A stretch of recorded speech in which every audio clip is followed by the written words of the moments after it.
আসসালামু আলাইকুম। আমি সাবিনা ইয়াসমিন 2018 আমি সাবিনা ইয়াসমিন 2018 সেশনের শান্তি ও সংঘর্ষ অধ্যয়ন বিভাগের একজন শিক্ষার্থী। তো আমি 2018 সালে যখন কলেজে ছিলাম তখন থেকেই আমি আন্দোলন সংগ্রামের সাথে যুক্ত ছিলাম। নিরাপদ সড়ক আন্দোলনে আমি সরাসরি যুক্ত ছিলাম। তো সেখান থেকেই আমার শিক্ষার্থীদের জন্য কাজ করার যে আগ্রহ আকাঙ্ক্ষা জন্মায়। তো ঢাকা ইউনিভার্সিটিতে আসার পর সেই পরিবেশটা আমি পাইনি এবং কোনোভাবে কোনো কিছুর সাথে ইনগেজড হইনি আর কি ওইভাবে। কিন্তু আমি আন্দোলন সংগ্রাম চালিয়ে গেছি। ভালো হ্যাঁ, আমি যেটা করতে চাই, আমার অগ্রাধিকার সেটা আমাদের ক্যাম্পাসে শিক্ষার্থীদের জন্য যে নিরাপত্তা সেটা দেখা যায় আমরা পাই না। বহিরাগতদের যে আসার যে নিয়ন্ত্রণ সেটা আমরা চাচ্ছি এবং নারী শিক্ষার্থীদের জন্য একটা নিরাপদ ক্যাম্পাস চাই। আমরা দেখা যায় যে আমাদের ক্যাম্পাসে ভবঘুরে পাগল এগুলো এসে নারী শিক্ষার্থীদের বিভিন্নভাবে হয়রানির শিকার হতে হয় সেটার জন্য। তো এইটা কিভাবে নির্মূল করা যায় এবং আবাসন সংকট, নারী শিক্ষার্থীদের জন্য আবাসন সংকটটা খুবই গুরুত্বপূর্ণ। দেখা যায় একদম রিমোট এলাকা থেকে যে আমাদের নারী শিক্ষার্থীরা আসে তারা দেখা যায় ঢাকার অলিগলিটা পর্যন্ত চিনে না। সেইখানে তাদের জন্য অনেক চ্যালেঞ্জিং হয়ে যায় যে বাইরে একটা বাসা খুঁজে নিয়ে তারপর সেখানে অবস্থান করাটা খুব টাফ হয়ে যায়। আমি মনে করি যে এসে তাদের যদি আবাসনটা হয়, যেমন আমরা সবচেয়ে বেশি অগ্রাধিকার দিব যে on student on bed on table এইটার জন্য। তো আমি নিজেও যখন রোকেয়া হলে উঠি তখন আমি এক্সটেনশন বিল্ডিংয়ে অবস্থান করেছি। আমি ওখানে 8 মাসের মতো ছিলাম। তো আমাকে সিঙ্গেল বেডে ওইখানে ডাবলিং করতে হয়েছে। দেখা গেছে আমি এটা যদিও দুঃখজনক কথা, দেখা গেছে আমি 2-3 দিন পরেও গেছি ওইখান থেকে। তো এইটা যে কতটা দুঃখজনক সেটা একটা ফার্স্ট ইয়ারের সেকেন্ড ইয়ার স্টুডেন্টরাই বুঝতে পারে। তো সেটার জন্য আবাসন সংকটটা কীভাবে কমানো যায়, এটা নিয়ে কীভাবে কাজ করা যায় এবং ক্যাম্পাসটাকে কীভাবে নিরাপদ করা যায়, কীভাবে যানবাহন মানুষের অবাধ চলাফেরা নিয়ন্ত্রণ করা সেটা।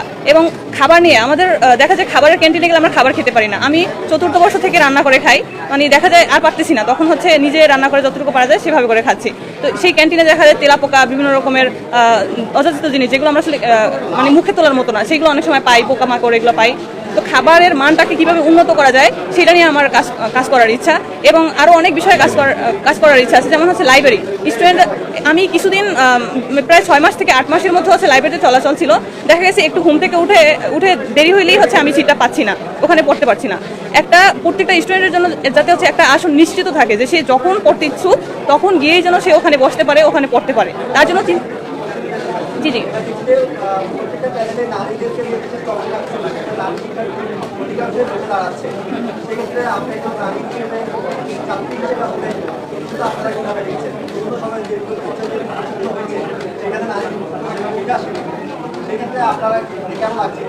এটা তো অবশ্যই ভালো লাগবে। আমি একজন নারী হিসেবে আমি তো অবশ্যই চাবো যে নারীদের প্রতিনিধিত্ব নারীরাই করুক। কারণ আমরা নারী হয়ে যেটা কাছ থেকে দেখতে পারি, উপলব্ধি করতে পারি, সেটা কিন্তু একটা পুরুষ মানুষ দেখে না, হয়তো দেখে কিন্তু ফিলটা ওইভাবে করতে পারে না। আমি একটা নারী হিসেবে কাছ থেকে যেভাবে দেখবো, যেমন আমি একটা যদি উদাহরণ দিয়ে বলতে চাই, রিসেন্টলি আমার রুমমেটের পরীক্ষা ছিল, কিন্তু ও ল্যাপটপ নিয়ে কাজ করতেছিল না।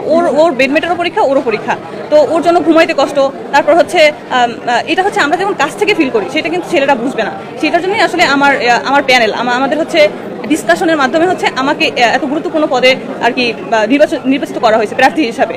তো আমি মনে করি এটা খুবই প্রশংসনীয় উদ্যোগ। আমি দেখছি আমার অনেক বান্ধবীরাও দাঁড়াচ্ছে সেন্ট্রালে এবং হল সংসদে, এটা আমার খুবই ভালো লাগছে। আমি মনে করি এটা সুন্দর পরিবেশের কারণে সম্ভব হয়েছে, এটা জুলাই আন্দোলনের কারণে সম্ভব হয়েছে। এবং জুলাই আন্দোলনে নারীদের ভূমিকা, রোকেয়া হলের ভূমিকা, সেটা আপনারা সবাই জানেন, সাংবাদিক ভাই বোনেরা।